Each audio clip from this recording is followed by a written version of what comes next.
What would it feel like to step away from your routine and spend time painting in a place that's entirely new?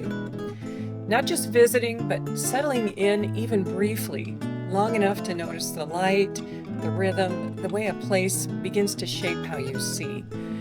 Most people come to Ajijic for the lifestyle. Painters come here because it changes their work.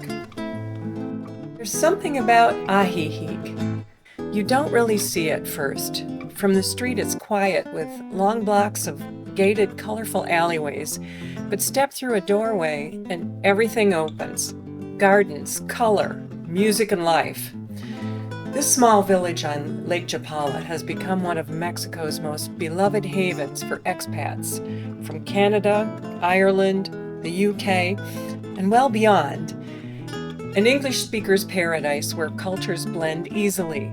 The local community is warm and genuinely welcoming, the kind of place where conversations come easy. There's restaurants tucked along every block, beautiful, relaxing, and unexpectedly exceptional. Markets and shops are everywhere, abundant but never pushy. And somehow, this place holds both history and newly creative ideas.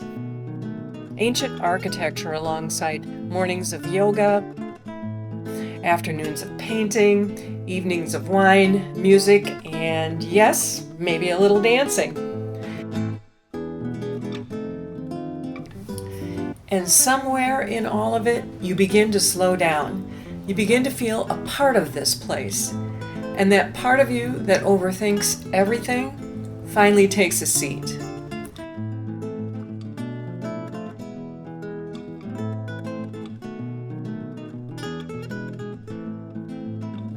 I'll be opening spots for upcoming painting workshops here soon, so if this place is calling to you, stay close. And come paint with me in Ajijic, Mexico. Some doors are worth opening.